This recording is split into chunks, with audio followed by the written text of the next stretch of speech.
हिंद दोस्तों, कैसे हैं आप सभी और कैसी चल रही है आपकी तैयारी। आशा करता हूं दोनों बहुत ही अच्छी होगी। आज का हमारा टॉपिक है टॉप जी के जीएस के प्रश्न। ये ऐसे प्रश्न हैं जो बार बार एग्जाम में पूछते हैं, आने वाले एग्जाम में आपसे पूछ सकते हो। किसी भी एग्जाम की तैयारी कर रहे हैं या वीडियो आपके लिए इंपॉर्टेंट है, आप प्रैक्टिस के तौर पर भी आप इस वीडियो को देख सकते हैं। और लास्ट में बताइए टोटल कितने क्वेश्चन सही है। चलिए वीडियो की शुरुआत करते हैं। देखते हैं पहला क्वेश्चन क्या पूछा है आपसे। पहला क्वेश्चन पूछा है भारत छोड़ो आंदोलन की शुरुआत कब हुई थी। भारत छोड़ो आंदोलन की शुरुआत कब हुई थी, आपसे पूछा है। चलिए बता दीजिए। तो राइट आंसर जो हो जाएगा वो हो जाएगा ऑप्शन सी, 1942 में। भारत छोड़ो आंदोलन की शुरुआत जो हुई थी 1942 में हुई थी। भारत छोड़ो आंदोलन क्विट इंडिया मूवमेंट की शुरुआत 8 अगस्त कब हुई थी, तो 8 अगस्त 1942 को मुंबई में अखिल भारतीय कांग्रेस समिति की बैठक में हुई थी। उस समय इसका नाम बंबई था। इस आंदोलन की घोषणा महात्मा गांधी ने की थी और उनका नारा था करो या मरो, डू और डाई। इसका उद्देश्य था ब्रिटिश सरकार को भारत से तत्काल हटने पर मजबूर करना। यह आंदोलन द्वितीय विश्व युद्ध के दौरान शुरू हुआ था। अंग्रेजों ने आंदोलन की शुरुआत के साथ ही कांग्रेस के प्रमुख नेताओं को गिरफ्तार कर लिया। इसे अगस्त क्रांति भी कहा जाता है, यह भी ध्यान रखिएगा। चलते हैं अगले प्रश्न की ओर। देखते हैं अगला प्रश्न क्या पूछा है आपसे। अगला प्रश्न पूछा रुपए का प्रतीक किसने डिजाइन किया था। रुपए का प्रतीक किसने डिजाइन किया था, यह आपका दूसरा क्वेश्चन। चलिए बता दीजिए। तो राइट आंसर जो हो जाएगा वो हो जाएगा ऑप्शन बी, उदय कुमार। उदय कुमार ने रुपए के प्रतीक का डिजाइन किया था। भारत के रुपए का प्रतीक डॉक्टर डी उदय कुमार द्वारा डिजाइन किया गया। यह प्रतीक 2010 में भारत सरकार द्वारा अपनाया गया। यह चिन्ह देवनागरी से रा और रोमन का आर का मिश्रण है। चलते हैं अगले प्रश्न की ओर। देखते हैं अगला प्रश्न क्या पूछा है आपसे। अगला प्रश्न पूछा है अंतरिक्ष में जाने वाली पहली महिला कौन थी। अंतरिक्ष में जाने वाली पहली महिला कौन थी, चलिए बता दीजिए। तो राइट आंसर क्या है बताइए। तो राइट आंसर हो जाएगा ऑप्शन बी, वेलेंटीना तेरेसिकोवा। ये अंतरिक्ष में जाने वाली पहली महिला थी। इसका राइट आंसर ये है वेलेंटीना तेरेसिकोवा दुनिया की पहली महिला थी जिन्होंने अंतरिक्ष यात्रा की। वह सोवियत संघ की अंतरिक्ष यात्री। उन्होंने 16 जून 1963 को वोस्तोक 6 अंतरिक्ष यान से उड़ान भरी। वह लगातार 3 दिन तक अंतरिक्ष में रही और पृथ्वी की 48 बारी परिक्रमा की। चलते हैं अगले प्रश्न की ओर। देखते हैं अगला प्रश्न क्या पूछा है आपसे। अगला प्रश्न पूछा भारत की पहली महिला शिक्षिका कौन मानी जाती हैं। भारत की पहली महिला शिक्षिका कौन मानी जाती है, आपसे पूछा। चलिए बता दीजिए। तो राइट आंसर जो हो जाएगा वो हो जाएगा ऑप्शन सी, सावित्रीबाई फुले। सावित्रीबाई फुले भारत की पहली महिला शिक्षिका मानी जाती हैं। सावित्रीबाई फुले को भारत की पहली महिला शिक्षिका, first female teacher of India माना जाता है। उन्होंने 19वीं सदी में सामाजिक सुधार आंदोलन की शुरुआत की। वर्ष 1848 में उन्होंने अपने पति महात्मा ज्योतिबा फुले के साथ मिलकर लड़कियों के लिए पहला स्कूल पुणे में शुरू किया था। वह महिलाओं की शिक्षा, विधवा, पुनर्विवाह, जातिवाद और बाल विवाह के विरुद्ध मुखर थी। चलते हैं अगले प्रश्न की ओर। देखते हैं अगला प्रश्न क्या पूछा है आपसे। इंपॉर्टेंट मार्क कर लीजिए अगले भी प्रश्न को। भारत में पहला रेल इंजन किस देश से आयात किया गया था। भारत में पहला रेल इंजन किस देश से आयात किया गया था, यह आपसे पूछा है। चलिए बता दीजिए। तो राइट आंसर जो हो जाएगा बताइए। राइट आंसर हो जाएगा ऑप्शन सी, ब्रिटेन।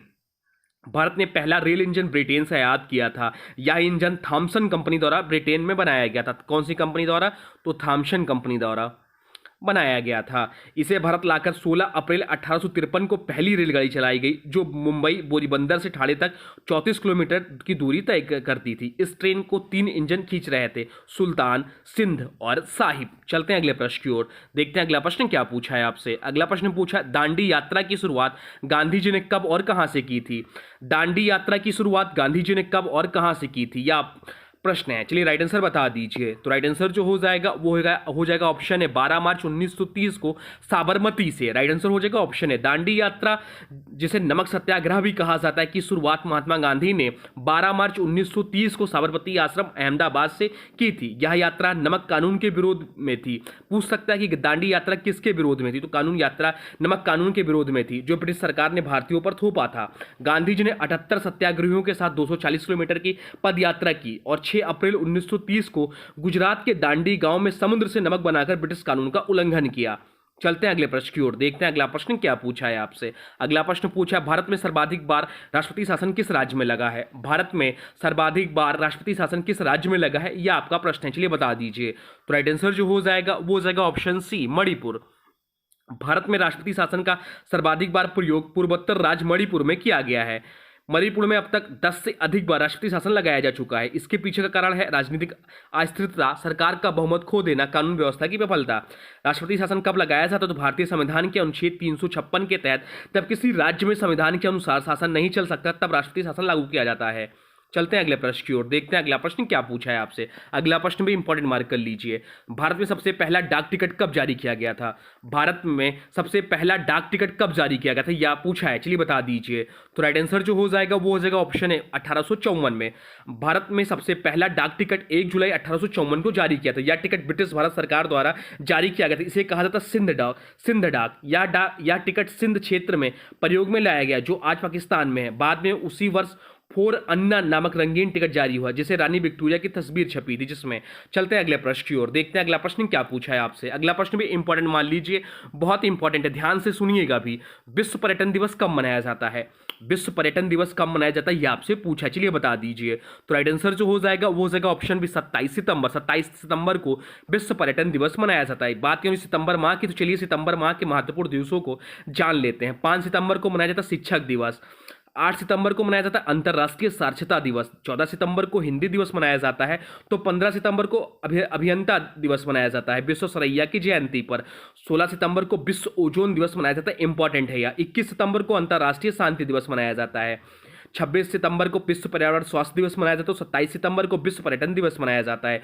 29 सितंबर को विश्व हृदय दिवस मनाया जाता है। 30 सितंबर को अंतर्राष्ट्रीय अनुवाद दिवस मनाया जाता है। अब चलते हैं अगले प्रश्न की ओर, देखते हैं अगला प्रश्न क्या पूछा है आपसे। अगला प्रश्न पूछा, भारत में राष्ट्रीय महिला आयोग की स्थापना कब हुई थी? भारत में राष्ट्रीय महिला आयोग की स्थापना कब हुई थी आपसे पूछा है, चलिए बता दीजिए। तो राइट आंसर जो हो जाएगा वो हो जाएगा ऑप्शन सी 1992 में। भारत में राष्ट्रीय महिला आयोग की स्थापना 31 जनवरी 1992 को की गई। महिलाओं के कानूनी अधिकारों की रक्षा और उनके हितों को बढ़ावा देना उसका उद्देश्य था प्रमुख। महिलाओं के साथ होने वाले भेदभाव, उत्पीड़न और हिंसा के मामलों की जांच करना भी इसका उद्देश्य था, और महिलाओं के लिए नीति और विधिक सुधारों की सिफारिश करना। तो इसका जो अधिनियम आया था वो राष्ट्रीय महिला आयोग अधिनियम 1990 के तहत स्थापना हुआ 1992 में। मुख्यालय नई दिल्ली में। पहले अध्यक्ष भी ध्यान रखिए, तो पहले अध्यक्ष जो थे जयंती पटनायक थे, और वर्तमान समय में जो इसके अध्यक्ष हैं वो विजया रहाटकर। विजया रहाटकर वर्तमान समय में इसकी अध्यक्ष हैं राष्ट्रीय महिला आयोग की। चलते हैं अगले प्रश्न की ओर। अगला प्रश्न पूछा, विश्व बौद्धिक संपदा संगठन का मुख्यालय कहाँ है? विश्व बौद्धिक संपदा संगठन का मुख्यालय कहाँ स्थित है यह आपसे पूछा है, चलिए बता दीजिए। तो राइट आंसर जो हो जाएगा वो हो जाएगा ऑप्शन सी जेनेवा स्विट्जरलैंड में है विश्व बौद्धिक संपदा संगठन का मुख्यालय। स्थापना जो इसका हुआ था वो 14 जुलाई 1967 को। कब हुआ था? 14 जुलाई 1967 को इसका स्थापना हुआ था। इसका मुख्य उद्देश्य है दुनिया भर में बौद्धिक संपदा का पेटेंट, ट्रेडमार्क, कॉपीराइट, डिजाइन, इनकी रक्षा और विकास को बढ़ावा देना। चलते हैं अगले प्रश्न की ओर, देखते हैं अगला प्रश्न क्या पूछा है आपसे। अगला प्रश्न पूछा है, किस भारतीय वैज्ञानिक को अणु बम का जनक कहा जाता है? किस भारतीय वैज्ञानिक को अणु बम का जनक कहा जाता है यह प्रश्न है, चलिए राइट आंसर बता दीजिए। अधिकतर लोग इस प्रश्न को गलत करके आएंगे, देखते हैं आपका आंसर क्या है, बताइए कमेंट बॉक्स में लिख दीजिए। तो राइट आंसर हो जाएगा option C Raja Ramanna. Doctor Raja Ramanna को भारत में अणु बम का जनक कहा जाता है, father of Indian nuclear bomb कहा जाता है। उन्होंने 1974 में पोखरण में हुए भारत के पहले परमाणु परीक्षण में महत्वपूर्ण भूमिका निभाई थी। वे भाभा परमाणु अनुसंधान केंद्र बार के निदेशक भी रहे।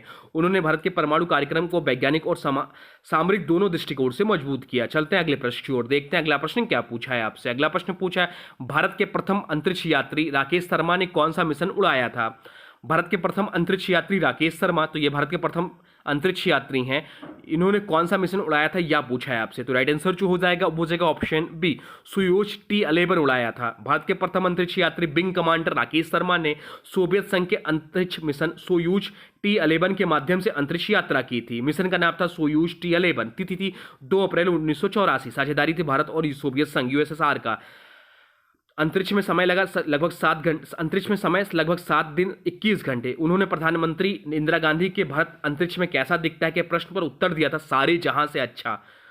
चलते हैं अगले प्रश्न की ओर, देखते हैं अगला प्रश्न क्या पूछा है आपसे। अगला प्रश्न पूछा है, भारत की सबसे लंबी पर्वत श्रृंखला कौन सी है? भारत की नहीं, विश्व की सबसे लंबी पर्वत श्रृंखला कौन सी है यह आपसे पूछा है, चलिए बता दीजिए। तो राइट आंसर जो हो जाएगा वो हो जाएगा ऑप्शन बी एंडीज पर्वत श्रृंखला, जो है विश्व की सबसे लंबी पर्वत श्रृंखला है। इसकी स्थिति जो है दक्षिण अमेरिका महाद्वीप में, लंबाई लगभग 7000 किलोमीटर है। यह पर्वत श्रृंखला 7 देशों से होकर गुजरती है, Venezuela, Colombia, Ecuador, Peru, Bolivia, Chile और अर्जेंटीना। सबसे ऊंचा शिखर जो इसका है ओंकांगुआ है, जो कि अर्जेंटीना में 6961 मीटर।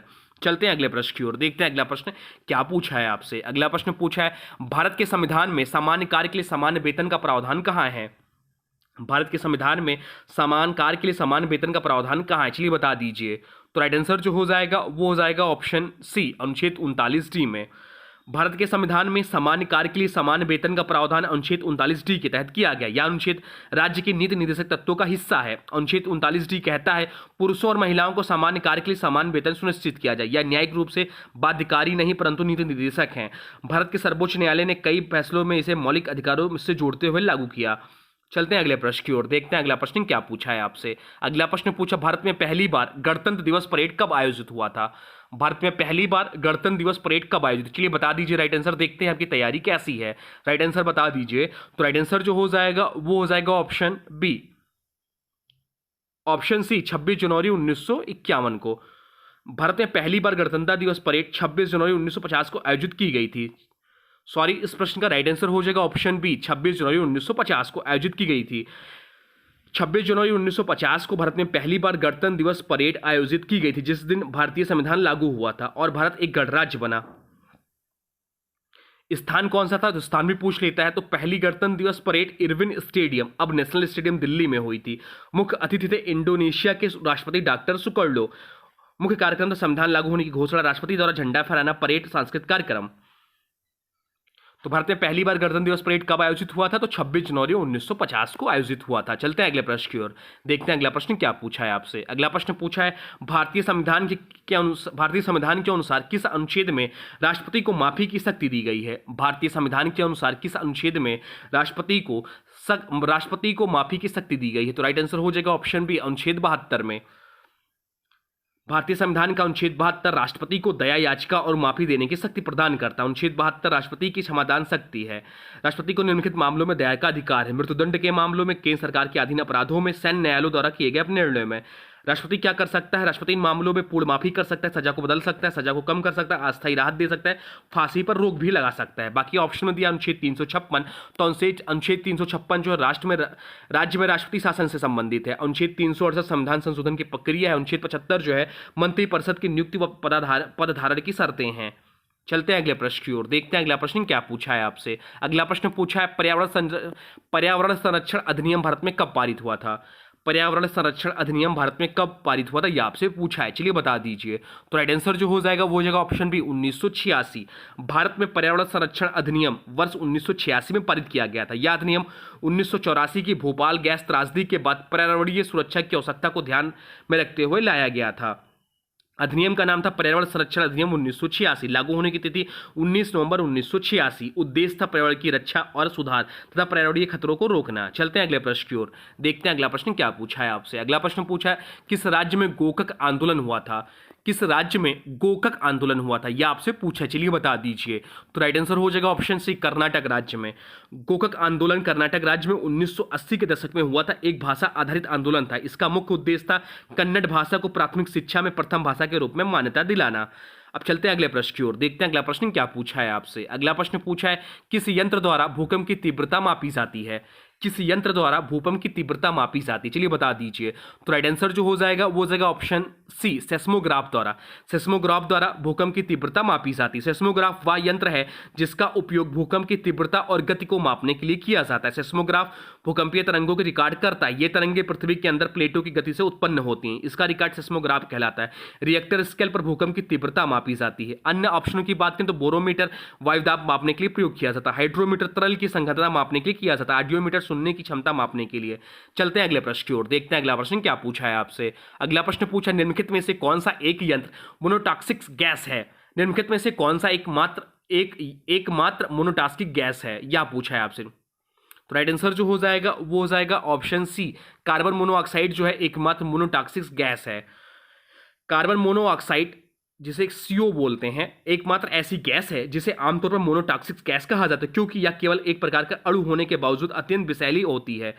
या गंधहीन, रंगहीन और स्वादहीन होती है, जिसको इनका पता लगाना कठिन हो जाता है। या हीमोग्लोबिन से अधिक तेजी से बनती है और शरीर में ऑक्सीजन परिवहन को रोकती थी, जिससे घातक स्थिति उत्पन्न हो सकती है, आदमी की मृत्यु हो जाती है। चलते हैं अगले प्रश्न की ओर, देखते हैं अगला प्रश्न क्या पूछा है आपसे। अगला प्रश्न पूछा, नीली क्रांति किससे संबंधित है। नीली क्रांति जो है वह किससे संबंधित है, यह आपसे पूछा है, चलिए बता दीजिए। तो नीली क्रांति जो है मछली उत्पादन से संबंधित है, मछली पालन से संबंधित है। राइट आंसर हो जाएगा ऑप्शन बी, नीली क्रांति, ब्लू रेवोल्यूशन भारत में मछली पालन को बढ़ावा देने के लिए चलाया गया। यह एक प्रमुख आंदोलन है। प्रारंभ 1970 दशक में। प्रमुख व्यक्ति डॉक्टर आर.एस. पिल्ले को नीली क्रांति का जनक कहा जाता है। आपसे पूछ सकता है कि नीली क्रांति के जनक किसे कहा जाता है, तो डॉक्टर आर.एस. पिल्ले को नीली क्रांति का जनक कहा जाता है। चलते हैं अगले प्रश्न की ओर, देखते हैं अगला प्रश्न क्या पूछा है आपसे। अगला प्रश्न पूछा, भारत के किस राज्य में भूतल ताप विद्युत संयंत्र स्थित है। भारत के किस राज्य में भूतल ताप विद्युत संयंत्र स्थित है, चलिए बता दीजिए। तो राइट आंसर जो हो जाएगा वो हो जाएगा ऑप्शन डी, आंध्र प्रदेश राज्य में। भारत का एकमात्र भूतल ताप विद्युत संयंत्र आंध्र प्रदेश राज्य में स्थित है। इसे पुग्गा भूतल ताप परियोजना के नाम से भी जाना जाता है। स्थान पुग्गा घाटी आंध्र प्रदेश में। प्रकृति कैसी है, तो यह भूतल के भीतर से प्राप्त उष्मा से विद्युत उत्पन्न करने की तकनीक है। महत्व क्या है इसका, तो भारत में नवीकरणीय ऊर्जा स्रोतों के एक क्षेत्र में यह एक प्रयोगात्मक व भविष्यगामी पहल है। चलते हैं अगले प्रश्न की ओर, देखते हैं अगला प्रश्न क्या पूछा है आपसे। अगला प्रश्न पूछा है, क्वार्ट्ज किस प्रकार की चट्टान में पाया जाता है। क्वार्ट्ज जो है वह किस प्रकार की चट्टान में पाया जाता है, यह आपसे पूछा है, चलिए बता दीजिए। तो राइट आंसर हो जाएगा ऑप्शन डी, सभी में। आग्नेय में भी, कार्यांतरित में भी, तलछटी चट्टान सभी में पाया जाता है क्वार्ट्ज। क्वार्ट्ज एक समान खनिज है जो तीनों प्रकार की चट्टानों में पाया जाता है। क्वार्ट्ज का रासायनिक नाम है सिलिका। सिलिका इसका रासायनिक नाम है। इसका जो रासायनिक सूत्र है वह है SiO2 इसका रासायनिक सूत्र है। या इसका रंग है पारदर्शी, सफेद, गुलाबी, बैंगनी आदि। कठोरता 7 मोस स्केल पर है। इसका उपयोग क्या होता है इसका, तो कांच में, घड़ी में, इलेक्ट्रॉनिक्स में, आभूषण आदि में। चलते हैं अगले प्रश्न की ओर, देखते हैं अगला प्रश्न क्या पूछा है आपसे। अगला प्रश्न पूछा है, भारतीय संविधान में भारत और इंडिया शब्द किस अनुच्छेद में वर्णित है। भारतीय संविधान में भारत और इंडिया शब्द किस अनुच्छेद में वर्णित है, यह आपसे पूछा, चलिए बता दीजिए। तो राइट आंसर हो जाएगा ऑप्शन है अनुच्छेद 1 में। भारतीय संविधान में भारत और इंडिया शब्दों का उल्लेख अनुच्छेद या आर्टिकल 1 में किया गया। अनुच्छेद 1 जो है इंडिया अर्थात भारत राज्यों का संघ है। या अनुच्छेद भारत की संघीय संरचना को स्पष्ट करता है, या बताता है कि भारत एक संघीय राष्ट्र है, न कि संघीय संघ। या भारत की राजनीतिक पहचान को दो नामों भारत और इंडिया के रूप में मान्यता देता है। चलते हैं अगले प्रश्न की ओर, देखते हैं अगला प्रश्न क्या पूछा है आपसे। अगला प्रश्न पूछा, लहसुन की गंध किस गैस के कारण होती है। लहसुन की गंध किस गैस के कारण होती है, यह आपसे पूछा, चलिए बता दीजिए। तो राइट आंसर हो जाएगा डाई मिथाइल सल्फाइड। लहसुन की गंध इस गैस के कारण होती है। या सल्फर युक्त यौगिक के कारण तीव्र गंध इसका होता है। जैविक रूप से सक्रिय यौगिक है। लहसुन औषधीय गुणों के लिए भी प्रसिद्ध है। चलते हैं अगले प्रश्न की ओर, देखते हैं अगला प्रश्न क्या पूछा है आपसे। अगला प्रश्न पूछा, संसद का कोई सदस्य इस्तीफा किसे देता है।